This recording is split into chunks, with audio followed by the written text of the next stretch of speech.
ሰላም ጤና ይስጥልን የጣና ቲቪ ተከታታይ ቤተሰቦቻችን፣ እነሆ የሰዓቱን የጣቢያችን ዜና መረጃና ዜና ትንታኔዎችን ይዘንላችሁ ቀርበናል። አክብሮታዊ ግብዣችንን እንዲያስቀደምን በቅድሚያም አበይቶቹን እናቀርብላችኋለን። የፋኖ ኃይሎች ከጋሸና በቅርብ ርቀት ላይ በሌላኛው ስትራቴጂክ ቦታ እስታይሽ ከተማ ዙሪያ በወሰዱት የስቦ መምታት ስልታዊ ማጥቃት በአገዛዙ ጦር ላይ ጉዳት አድርሰዋል። በሌላ በኩል አርበኛ መከታ ማሞ ስለ አዲሱ ድርጅት አፋብንና ስለ አርበኛ እስክንድር ነጋ አነጋጋሪ ማብራሪያ ሰጥቷል። የእስክንድር ስብዕና በአርበኛው እንዴት ተገለጸ ለሚለውና ሌሎች ወቅታዊ ምልከታዎችን በተመለከተ ከወደ ውጊያ መረጃዎች ጋር ዝርዝር መረጃዎች ይዘናል። የጄኔራሉ መታፈን በትግራይ ውጥረቱን አባብሶታል። ጄኔራሉ የጥቂት ቡድኖች እስረኛ መሆናቸው ጉዳዩን ለእርስ በእርስ ግድያ መፈጠር ምክንያት እንዳይሆን አስግቷል። በመቀሌ ከተማ ወታደራዊና የፖለቲካ አመራሮችን ያካተተ አስቸኳይ ስብሰባ በመካሄድ ላይ ነው። በጉዳዩ ላይ የውስጥ ምንጮች ያደረሱን መረጃ በስፋት እናደርሳችኋለን። ሰዓቱን ጠብቆ ወደ እናንተ ይደርሳል። የአውሮፓ ግዙፍ ኢኮኖሚ አንቀሳቃሿ ጀርመን በአፍሪካ ቀንድ የብልጽግናው አገዛዝ የጦርነት ፖሊሲ አስግቷታል። የጀርመን ውጭ ጉዳይ ሚኒስትር በኤርትራ ጉዳይ በአዲስ አበባ መክሯል። ድንበር ተሻጋሪ ጦርነቱ ከተቀሰቀሰ አውሮፓን በስደትና በአቅርቦት እንደሚጎዳ ስጋት ገብቷቸዋል። ለዕለቱ የመረጥንላችሁ ቀጠናዊ ዜና ትንታኔያችን ነው። 47 ዓመታት ጸንቶ የቆየው የኢራን እስላማዊ አብዮቱ ህልውናው አደጋ ውስጥ ገብቷል። የአይሁድ ልሂቃን ለቴህራን ስርዓታዊ ለውጥ አልመዋል። የአሜሪካ ጦር መርከቦች ወደ ኢራን አቅጣጫ እያመሩ ነው። የኢራን ጦርን በተጠንቀቅ ቆሟል። በተመሳሳይ የእስራኤል ጦር በተጠንቀቅ መቆሙን አሳውቋል። መካከለኛው ምስራቅ ላይ የኢራን አሜሪካና የእስራኤል አዲስ ውጥረት አሳሳቢ ደረጃ ላይ ደርሷል። እነዚህንና ሌሎችን ይዘናል። ወደ ዝርዝር መረጃዎቹ እናመራለን። የፋኖ ኃይሎች ከጋሸና በቅርብ ርቀት ላይ በሌላኛው ስትራቴጂክ ቦታ እስታይሽ ከተማ ዙሪያ በወሰዱት የስቦ መምታት ስልታዊ ማጥቃት በአገዛዙ ጦር ላይ ጉዳት አድርሰዋል። በሌላ በኩል አርበኛው መከታ ማሞ ስለ አዲሱ ድርጅት አፋብንና ስለ አርበኛ እስክንድር ነጋ አነጋጋሪ ማብራሪያ ሰጥተዋል። ፋኖ ኃይሎች በቁልፍ ወታደራዊ ጠቀሜታዋ ከምትታወቀው ከጋሸና ከተማ በውስን ኪሎ ሜትሮች ርቀት ላይ በምትገኘው እስታይሽ ከተማ ዙሪያ በወሰዱት የስቦ መምታት ስልታዊ ማጥቃት በትንሹ 11 ያገዛዙ መከላከያ ሰራዊት አባላት ሲገደሉ ከ13 በላይ የሚሆኑት ደግሞ ቆስለኛ መሆናቸው ተሰምተዋል። በወሎ ቤተ አማራ ሰሜን ወሎ ዞን ስር ከሚገኙ ወረዳዎች መካከል አንዱ የሆነው የጋዞ ወረዳ መቀመጫ እስታይሽ ከወልዲያ ባህር ዳርና ጎንደር የሚወስደው የፌዴራል መስመር ላይ የምትገኝ ላሊበላና ኩልመስክን ደላንታና ደንሴን ድልብና ወልዲያን ለመቆጣጠር ወሳኝ ስፍራ በመሆን ከጋሸና ያልተናነሰ ወታደራዊ ጠቀሜታ አላት። በዚህች ከተማ ዙሪያ የፋኖ ኃይሎች ድል ቀንቷቸዋል። ልዩ ስሙ አዲስጌ በተባለ አካባቢ ላይ በአፋብን ምኒልክ እዝ የደጋው መብረቅ ኮር ስር ከሚገኙት ከደጀን ክፍለ ጦር የተውጣጡ የፋኖ አሃዶች በአገዛዙ ወታደሮች ላይ በወሰዱት የስቦ ማስገባትና ከቦ የመምታት ስልታዊ የማጥቃት እርምጃ የዕለቱ ከፍተኛ ወታደራዊ ድል ማስመዝገባቸውን የጣና ምንጮች ጠቁመዋል። ዙ 23 እና ሌሎች ከባድ መሳሪያዎችን ታጥቆ ለጥቃት የገባው የአገዛዙ ሰራዊት ፋኖ መልሶ ማጥቃት ከበባ ውስጥ ገብቶ ከፍተኛ ኪሳራ አስተናግዷል። በዚህ አውደ ውጊያ 11 የመከላከያ ሰራዊት አባላት ወዲያውኑ ሲገደሉ ከ13 በላይ የሚሆኑት ደግሞ ከባድ ጉዳት ደርሶባቸው በሞትና በሕይወት መካከል ይገኛሉ ተብሏል። በዚህ ኦፕሬሽን የተደናገጠው የአገዛዙ ሰራዊት በከፍተኛ ወታደራዊ ኪሳራና ሽንፈት ወደ ምሽጉ በሚመለስበት ጊዜ ከውጊያው ጋር ግንኙነት የሌላቸው ንጹሃን አማራዎችን በዙ 23 ጭምር በመደብደብ የጦር ወንጀል ፈጽመዋል። በሌላ የግንባር መረጃ በሀብሮ ወረዳ ወርጌሳ አቅራቢያ ከ35 በላይ በአንድ ተሳቢ ላይ የነበሩ የመከላከያ አባላት ሞትና ቁስለኛ የሆኑበት ውጊያ ከተካሄደ በኋላም አገዛዙ ተጨማሪ ኃይል አሰማርተዋል። ይህ በእንዲህ እንዳለ ከብዙ የውስጥና የውጭ ፈተናዎች በኋላ የተመሰረተውን አዲሱን ድርጅት ለመጠበቅ በውስጥና በውጭ ያለው አማራ አንድነት ፈጥሮ የትግል አጋርነቱን አሁንም አጠናክሮ እንዲቀጥል የአፋብን ተቀዳሚ ምክትል ሊቀመንበር አርበኛ መከታው ማሞ ጥሪ አቅርበዋል። ይህ አንድነት ለማምጣት በርካታ ፈተናዎች ታልፈዋል ያለው አርበኛው ከፈታኝ ሂደትና ጽናትን ከሚጠይቁ ስራዎች በኋላ ድርጅቱ መመስረቱን ተናግረዋል። ከሁለት አታጋይ ድርጅት ወደ አንድ ድርጅት ለመምጣት ብዙ ውጣ ውረዶች እንደነበሩ ያስታወሰው አርበኛው በሂደቱ አላስፈላጊ መስዋዕትነቶች መከፈላቸውና ብዙ ጀግኖች የባከኑበትን ሁኔታ በቁጭት በመግለጽ መልእክቱን አስተላልፈዋል። የአማራ ህዝብ የቀደምት ስልጣኔ ባለቤት ነጻ ህዝብነት መገለጫቸው መሆኑን የገለጸው አርበኛው አማራ ሀገር ሰርቶ ከተማ ቆርቁሮ ህዝብን መልክ አስይዞ ያስተዳድር የነበረ ቢሆንም ከዚህ ትልቅ ህዝብ ወጥተን ይህን ሁኔታ ማሳለፍ አልነበረብንም በሚል ቁጭቱን ገልጿል። የ50 ዓመት ሴራ በጣጥሰን አንድ የአማራ አታጋይ ድርጅት መስርተናል ያለው አርበኛ መከታው ማሞ አርበኛ እስክንድር ነጋን በተመለከተ በሰጠው ማብራሪያ እስክንድር ነጋ አማራ አንድ አታጋይ ድርጅት እንዲኖረው ከፍተኛ ትግል ያደረገ አርበኛ ነው በማለት ለአንድነቱ ያደረገውን አስተዋጽኦ ለአንከር ሚዲያ በሚከተለው መልኩ አስረድቷል። ስለ አርበኛ እስክንድር እንኳን አይደለም እንግዲህ ትግል ተቀጣጥሎ ባለበት ሰዓት መጀመሪያ በአማራ ላይ ችግሩ ባንጃበበበት ሰዓት አማራ ታሪኩን ያድሳል ብሎ ነው የጀመረው። ከዚህ ትግሉ ጀምሮ እንግዲህ አሁን ወደዚህ ወደ ህሉና ትግሉም ተተቀላቀለ ጀምሮ ሲወጣ ሲወርድ ሲለፋ የነበረበት አማራ ቤት እንዲኖረው ተቋም ድርጅት እንዲኖረው የታገለ አርበኛ ነው። በዚህ ውስጥ ብዙ አስተዋጽኦ አድርጓል። የተበታተነውን እንግዲህ ተቋም ካሁን ፊት ይታወቃል የነበረው ወደ አንድ በመሰብሰብ ነገር ግን አልሳካ ብሎ ቅድም ስላነሳ ነው ከአንድ ወደ ሁለቱ ሆኖ አሁን ደግሞ ሁለቱ ድርጅት ወደ አንድ ለመምጣት ከፍተኛ ጥረት አድርጎ ይሄ ድርጅት አንድ ሆኖ የአማራ ህዝብ መከራ የሚያቆምበትን ተቋም ለመፍጠር በጣም ከሁላችንም በላይ ነው የምለው ከሁላችንም በላይ አስተዋጽኦ አድርጓል። ምክንያቱም እንደሚታወቀው ያው የአፋሕድ ሊቀመንበር ወይም ሰብሳቢ ነበረና ይህ ደግሞ ሁላችንንም ወደዚህ ፊታችንን አዙረን ለዚህ ስራ በአግባቡ ለተቀም ብለን ሰርተን በአጭር ጊዜውን እንዲሆን የበኩሉን ለቴክኒካል ኮሚቴውም ሀሳቡን በማቅረብ መታ ያለብንን ነገሮች ሁላ እንድንተው አድርጎ ለዚህ ድርጅት በጣም ከፍተኛ አስተዋጽኦ አድርጓል ማለት ነው። እስክንድር በግልጽም ሆነ እንደ አፋሕድ ሰብሳቢነቱ አማራ አንድ ተቋም አንድ ድርጅት እንዲመሰረት ከሁላችንም በላይ ከፍተኛ አስተዋጽኦ አበርክቷል ሲል የገለጸው አርበኛ መከታው አሁን የወሰነው ውሳኔን ማክበር እንደሚገባም አሳስበዋል። አርበኛ እስክንድር ባለበት ትግሉ እንደሚቀጥል የገለጸው የአፋብን ተቀዳሚ ምክትል ሰብሳቢ አርበኛ መከታው በማንኛውም ሁኔታ በአርበኛው ላይ የተከፈተውን የስም ማጥፋት ዘመቻ ተቀባይነት እንደሌለው ገልጿል። በኢትዮጵያ ባለፉት 50 ዓመታት ከታዩ የትጥቅ ትግል ታሪኮች ውስጥ የፋኖን ያህል በአጭር ጊዜ ውስጥ በርካታ ህዝብ ያሳተፈና ፈጣን እድገት ያሳየ ትግል እንደሌለ በዚህ የትግል ሂደት ውስጥ አርበኛ እስክንድር ነጋ በግለሰባዊ ስብዕናው ለትግሉ ታምኖ በመቆም ከፊት የሚጠቀስ ስለመሆኑ የአርበኛው መከታ ማሞ ቃለ መጠይቅ ተጨማሪ ምስክርነት ሆነዋል። የጀነራሉ መታፈን በትግራይ ውጥረቱን አባብሶታል። ጀነራሉ የጥቂት ቡድኖች እስረኛ መሆናቸው ጉዳዩን ለእርስ በእርስ ግድያ መፈጠር ምክንያት እንዳይሆን አስግተዋል። በቅርቡ በትግራይ በቁጥጥር ስር ውለው ከታሰሩ በኋላም ፍርድ ቤት ሳይቀርቡ ደብዛቸው የጠፋው ብርጋዴር ጀነራል ጎሽ ገብሬ ጉዳይ የክልሉን ፖለቲካዊ ውጥረት ከነበረበት ከፍ አድርጎታል። በጉዳዩ ላይ ፓርቲዎች የጋራ መግለጫ ሰጥተዋል። በጀነራሉ ላይ የጋራ መግለጫ በማውጣት ቁጣቸውን የገለጹት ባይቶና፣ ውድብ ናጽነት ትግራይ፣ አረና፣ ሳልሳይ ወያነ ትግራይ፣ ትንሳኤ ሰባ እንደርታና ውድብ ወለዶ ትግራይ ናቸው። እነዚህ ከህወሓት በተቃራኒ ቆምን ያሉ ብሔርተኛ ፓርቲዎች በትግራይ ሚሊቴሪ ኦሊጋርኪ እንደሰፈነ አምነዋል። ፓርቲዎቹ በዚህ መግለጫቸው የትግራይ ጊዜያዊ አስተዳደርን እንደዚሁም ህወሓትን ተወቃሽ አድርገዋል። በተለይ ደግሞ ህወሓትን የክልሉን የፖለቲካ እንቅስቃሴዎች እያደናቀፈና አፈናም ጭምር እየፈጸመ ነው በማለት አጥብቀው ኮንነውታል። ከሰሞኑም ወታደራዊ አመራሮች፣ ተቃዋሚዎችና የማህበራዊ ሚዲያ አንቂዎች በቁጥጥር ስር ውለዋል በማለትም ፍርድ ቤትም እንዲቀርቡ ባለመደረጋቸው የተካሄደው የአፈና ተግባር ነው በማለት ወቅሰዋል። አካሄዱም ትግራይን ትርምስ ውስጥ የሚከት በመሆኑ በአፋጣኝ መቆም አለበት፣ የታሰሩትን በህግ አግባብ መፍትሄ ማግኘት አለባቸው ሲሉ ጠይቀዋል። የህወሓት ታጣቂ ኃይል አርሚ 15 መሪ የነበሩት ብርጋዴር ጀነራል ጎሽ ገብሬ በአዲግራት ከተማ መቀመጫውን አድርገው እንደነበር ጀነራሉ የሚገኙበት የሰሜን ምስራቅ ግንባር ዋና አዛዥ ከሆኑት ከሜጀር ጀነራል ማሾ በየነ ጋር የማይግባቡ መሆኑ እኚህ ጀነራል ለመታፈናቸው ዋነኛ መነሻ ምክንያትም የፖለቲካ አስተላለፍ ልዩነት እንደሆነ የውስጥ መረጃዎች ያሳያሉ። በተለይም አርሚ 15 የሚንቀሳቀሰው በኢትዮ ኤርትራ ድንበር አቅራቢያ በአዲግራት መሆኑ የፖለቲካ አስተላለፍ ልዩነቱን ያጎላ ሆኖ እንደተገኘ ብርጋዴር ጀነራል ጎሽ ገብሬ በነፈትለ ወርቅ ገብረ እግዚአብሔር ሞንጀሪኖ ትእዛዝ በጀነራል ማሾ በየነ አስፈጻሚነት እንደታፈኑ የውስጥ ምንጮች ጠቁመዋል። እኚህ ጀነራል ፍርድ ቤት ቀርበው አለመታየታቸው በክልሉ የሰፈነውን ወታደራዊ ስርዓት አልበኝነት አጉልቶ ያሳይ ሆኗል። ይህም ወደ እርስ በርስ ግድያ ሊያመራ የሚችልበት እድል እንዳለው ከሁኔታዎች በመታየት ላይ ነው። ይህ ስጋት የገባቸው የህወሓት ቁልፍ አመራሮች በዛሬው ዕለት በመቀለ ከተማ አስቸኳይ ስብሰባ መጥራታቸው ተሰምቷል። ዛሬ በመቀለ ከተማ በጀመረው አስቸኳይ ስብሰባ ሁሉም የአርሚ አዛዦችና የፖለቲካ አመራሮች እንደተገኙ ተሰምቷል።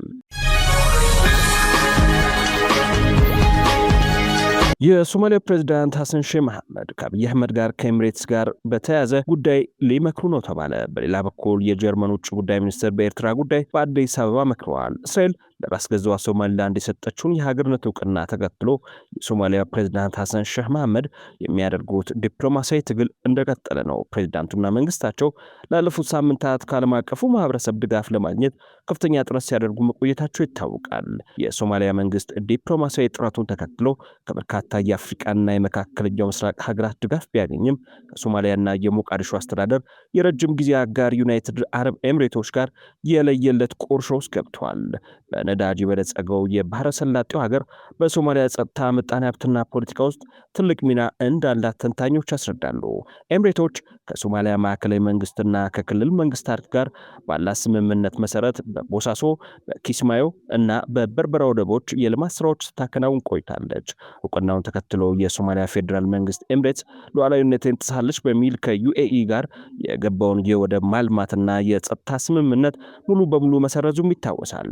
ይህ ውጥረት ቀጠናውን አስጨንቆ በቀጠለበት በዚህ ወሳኝ ወቅት የሶማሊያ ፕሬዝዳንት ሐሰን ሼህ መሐመድ ወደ አዲስ አበባ ጉዞ ለማድረግ ቀጠሮ መያዛቸውን የሶማሊያ የዜና ምንጮች ዘግበዋል። ፕሬዝዳንቱ ወደ አዲስ አበባ የሚያደርጉት የጉዞ ዓላማ ከድርድር አሊያም አሸማጋይ ከመሻት ጋር የተያያዘ ሳይሆን እንዳልቀረም ተጠቁሟል። ጠቅላይ ሚኒስትር አብይ አህመድ የተባበሩት አረብ ኤምሬትስ ሌላኛው አጀንዳ አስፈጻሚ በመሆናቸው ይህንን ግንኙነታቸውን ተጠቅመው የሶማሊያና ኤምሬቶችን እንደሚያሸማግሉ ምንጮቹ ጠቁመዋል። በሌላ በኩል በትላንትናው ዕለት አዲስ አበባ የገቡት የጀርመን የውጭ ጉዳይ ሚኒስትር ዮሐን ቫደፉል ከጠቅላይ ሚኒስትር አብይ አህመድ ከሌሎች ባለስልጣናትና ከአፍሪካ ህብረት ኮሚሽን ፕሬዝዳንት መሐመድ ዩሱፍ ጋር ተነጋግረዋል።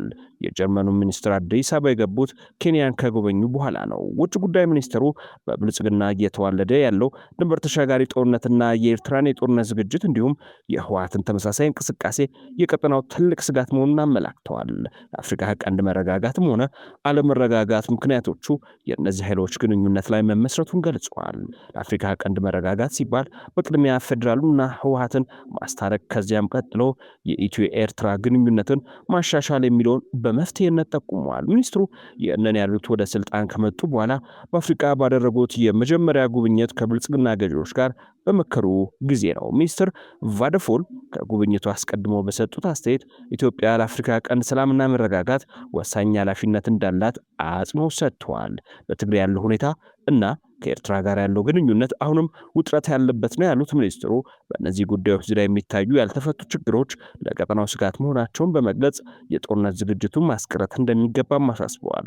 ሚኒስትሩ ከአዲስ አበባ ቆይታቸው በፊት በናይሮቢ ከኬንያ መሪዎች ጋር የተወያዩ ሲሆን ጀርመን ኢትዮጵያንና ኬንያን በምስራቅ አፍሪካ ቁልፍ አጋሮች አድርጋ እንደምትመለከት ተገልጿል። የአፍሪካ ቀንድ ለዓለም አቀፍ ንግድ በተለይም በምስራቅ አፍሪካ የባህር መስመሮች ምክንያት ስትራቴጂካዊ ጠቀሜታ እንዳለ የገለጹት ሚኒስትሩ በቀጠናው የሚከሰቱ ሁኔታዎች በአውሮፓ ላይ ከስደት እስከ አቅርቦት ሰንሰለት ቀጥተኛ ተጽዕኖ እንዳላቸው አስረድተዋል። ከዚህ በተጨማሪም ከአፍሪካ ህብረት ኮሚሽን ሊቀመንበር መሐሙድ አሊ ዩሱፍ ጋር በሁለትዮሽ ጉዳዮች ላይ መምከራቸው ታውቋል።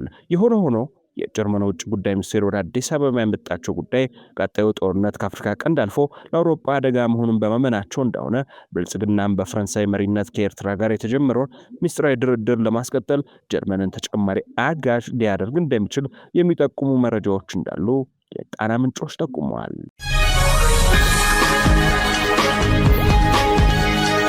ጋምቤላ ዳግም ወደ ውጥረት እየተመለሰች ነው። የጋምቤላ ከተማ አስተዳደር የጸጥታ ግምገማ ካካሄደ በኋላ አዲስ የሰዓት ገደብና ክልከላ ትዕዛዝ አስተላልፈዋል።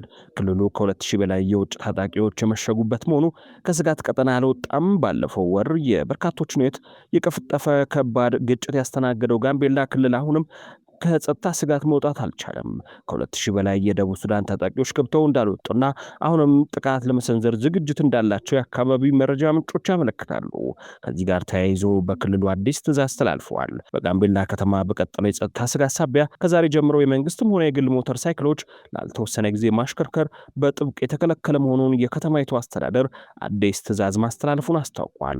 በተለይም በከተማ የሚገኙ ሆቴሎችና ግሮሰሪዎች በትዕዛዙ መሰረት አገልግሎት መስጠት የሚችሉት እስከ ምሽቱ 2 ሰዓት ድረስ ብቻ መሆኑን አስተዳደሩ ገልጿል።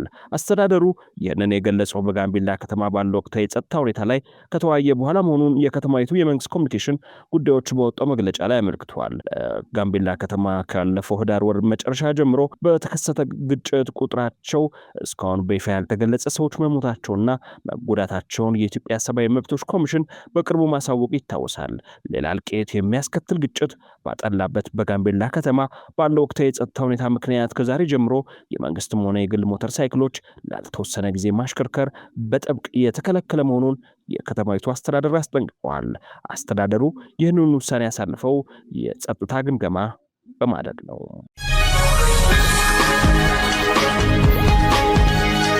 የአሜሪካ ጦር መርከቦች ወደ ኢራን አቅጣጫ እያመሩ መሆናቸው ተሰምቷል። የኢራን ጦርም በተጠንቀቅ ቆሟል። በተመሳሳይ የእስራኤል ጦር በተጠንቀቅ መቆሙን ያሳውቋል። መካከለኛው ምስራቅ ላይ የኢራን አሜሪካና የእስራኤል አዲስ ውጥረት አሳሳቢ ደረጃ ላይ መድረሱ እየተዘገበ ነው። በከፍተኛ አመፅ ተባብሶ የቀጠለውን የኢራን ህዝባዊ ተቃውሞ ተከትሎ ቴህራን ከአሜሪካና እስራኤል ጋር አዲስ ውጥረት ውስጥ ገብታለች። ከዚህ ጋር ተያይዞ አሜሪካ ኢራን ላይ ጥቃት ልትፈጽም ትችላለች የሚለውን ስጋት ጨምሯል። የአሜሪካ የጦር መርከቦች ወደ ኢራን አቅጣጫ ተሰማርተዋል። የእስራኤል አየር ኃይል ዝግጁነቱን ሲገልጽ፣ ኢራን በበኩሏ ጣቴ የጠመንጃው ቃታ ላይ ነው ስትል ከባድ ማስጠንቀቂያ ሰጥታለች። የእስራኤል አየር ኃይል ዋና አዛዥ ሜጀር ጄኔራል ቶመር ባር መላው የአየር ኃይላችን ዝግጅቱን ጨርሶ በጠንቀቅ ቆሟል ሲሉ ተደምጠዋል። ባለፈው ከተካሄደው ጦርነት ትምህርት ወስደናል ያሉት አዛዡ አሁን ላይ አየር ኃይላችን በጠንቀቅ ቆሟል ሲሉ እስራኤል ለኢራን እንደማትመለስ በግልጽ ዝተዋል። በጉዳዩ ላይ የእስራኤል ተደማጭ ሚዲያ ቻናል 13 እንደዘገበው አሜሪካ በኢራን ላይ ለምትፈጽመው ጥቃት እስራኤል ዝግጅቷን አጠናቃለች። አሜሪካ ባለፉት 36 ሰዓታት ውስጥ ወደ መካከለኛው ምስራቅ ካሁን በፊት ታይቶ በማይታወቅ መልኩ በርካታ መሳሪያዎችና ቦምብ ጣይ ጀቶችን ወደ ቀጠናው ወዳሉ የወታደራዊ ጦር ሰፈሮቿ አጓጉዛለች። ካታር፣ ኩዌት እና ጆርዳን ያደረጉ 15 የአሜሪካ የጦር ሎጂስቲክ በረራዎች መደረጋቸውን ዓለም አቀፍ ሚዲያዎች ዘግበዋል። የአሜሪካው ፕሬዝዳንት ዶናልድ ትራምፕ ከፍተኛ የጦር አቅም ያላትን እና በርካታ የጦር መርከቦችን የምትሸከመው አርማዳ የተሰኘ መርከብ ወደ ቀጠናው መላካቸው ተናግረዋል። ይህ ውሳኔ በዋሽንግተንና ቴህራን መካከል ያለውን ውጥረት ጨምሮታል። ትራምፕ ከዳቮስ መልስ ኤርፎርስ ዋን ፕሬዚዳንታዊ አውሮፕላናቸው ውስጥ ሆነው ወደ ኢራን አቅጣጫ አራማዳንና ዩኤስኤስ አብርሃም ሊንከን የምትሰኝ የጦር መርከብና ከፍተኛ ትጥቅ መላካቸው መግለጻቸው ትኩረት ስበዋል። ፕሬዚዳንቱ በጀብደኝነት ወደዛ አቅጣጫ ጦር አሰማርተናል፣ ምናልባት ልንጠቀምበት እንችላለን፣ ላይሆንም ይችላል ሲሉ ተደምጠዋል። ትራምፕ ኢራን ተቃዋሚዎችን በሞት መቅጣት ከጀመረች ጣልቃ እንደሚገቡ ማስጠንቀቃቸው ይታወሳል። ባለፈው ዓመት ግንቦት ወር ከተካሄደው ከ12 ቀናት ጦርነት ወዲህ ቴህራን የኒኩሌር ፕሮግራሟን መልሳ እንዳታንቀሳቀስም ማስጠንቀቃቸው አይዘነጋም። ኢራን በበኩሏ እጇን አጣጥፋ አልተቀመጠችም። የኢራን አብዮታዊ ዘብ IRGC ኮማንደር የሆኑት ጀነራል መሐመድ ጣታችን ምላጩ ላይ ነው ሲሉ በኢራንና እስራኤል ጥቅሞች ላይ እንደሚተኩሱ አስጠንቅቀዋል። ቴልአቪቭና ዋሽንግተን የተሳሳተ ስሌት ውስጥ አትግቡ ሲሉ አሳስበዋል። የኢራኑ ተቃውሞ አሁንም ቀጥሎ አለመረጋጋቱ ወደ 400 ከተሞች ተስፋፍቷል። ኢራን ካሏት 31 ግዛቶች ውስጥ በሁሉም ግዛቶቿ አመፅ ተቀስቅሷል። እስካሁን በተቃውሞ በጸጥታ ኃይሎች የተገደሉ ኢራናውያን ቁጥር 3117 ደርሷል። ወደ 20 ሺህ የሚጠጉት የጉዳት ሰለባ መሆናቸው ተመድ አስታውቋል። የታሰሩት 26500 በላይ እንደሚሆን ተገምቷል። ከዚህ ውጥረት ጋር ተያይዞ የኢራኑ ሃይማኖታዊ መሪ አያቶላ አሊ ሆምኒ ከእይታ ጠፍተዋል። ዛሬ ዕለተ አርብ የጁማ ሶላት ላይ ይታያሉ ተብሎ ቢጠበቅም ይህ ዜና እስከተጠናቀረበት ሰዓት ድረስ አያቶላው የት እንደገቡ አልታወቀም። ትራምፕ አያቶላውን ለመግደል እንደ አብዮታዊ ዘብ መሪው ሳሊማንና እንደ አይኤስ መሪው አቡበከር አልባግዳዲ ቀላል መሆኑን ሲናገሩ፣ እስራኤል ደግሞ የሂዝቦላው መሪ ሐሰን ናስረላ እጣ ለአያቶላ መደገሷን በነፃ ሚዲያዎቿ ስም በመግለጽ ላይ ነች። የአይሁድ ልሂቃን በያዙት የስሌት ቀመር መሰረት የጀብደኛው ፕሬዝዳንት ትራምፕ አስተዳደር ጊዜ ከማለቁ በፊት በኢራን እስላማዊ አብዮቱን የሚገረስስ ስር ነቀል ስርዓታዊ ለውጥ እንዲመጣ በልዩ ትኩረት በመስራት ላይ ናቸው። ለዚህ ስሌታቸው ዶናልድ ትራምፕን ቀኝ እጃቸው ስለማድረጋቸው በግልጽ በመታየት ላይ ነው።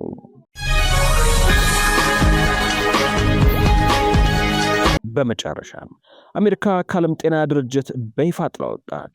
ውሳኔው በዓለም አቀፍ የጤና ደህንነት ላይ አደጋ ላይ ሊጥል እንደሚችል ተሰግቷል።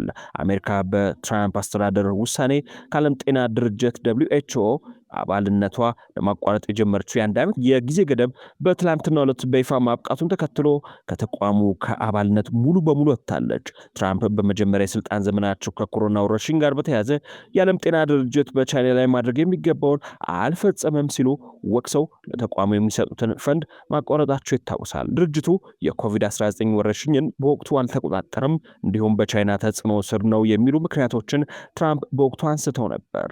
የዛሬ አንድ ዓመት ወደ ስልጣን በድጋሚ መጡ ትራምፕ ነጩ ቤተ መንግስት በገቡ በማግስቱ አሜሪካ ከድርጅቱ እንድትወጣ ፕሬዝዳንታዊ ትዕዛዝ ፈርመው ነበር። አሁን ቀነ ገደቡ አብቅቶ አሜሪካ ትልቁን የገንዘብ ድጋፍ ከምታደርግበት የዓለም ጤና ድርጅት አባልነት ለቀውታለች። የዓለም ጤና ድርጅቱ አሜሪካ ከአባልነት ከመውጣቷ በፊት ያለባትን የ2 ዓመት የአባልነት ወደ $260 ሚሊዮን ገደማ የሚጠጋ ክፍያ እንድትከፍል ጠይቋል። የጤና ባለሙያዎች አሜሪካ መውጣቷ በስጋት የፈረጁ ሲሆን ዓለም አቀፍ የጤና ደህንነትን እንደ HIV እና ፖሊዮ ያሉ በሽታዎችን ለመከላከል የሚደረገውን ዓለም አቀፍ ጥረት አደጋ ላይ ሊጥል እንደሚችል ስጋታቸውን ገልጸዋል። ክቡራትና ክቡራን ቤተሰቦቻችን ለሰዓቱ የተሰናዱት መረጃዎቻችን የተከታተሏችኋቸውን ይመስሉ ነበር።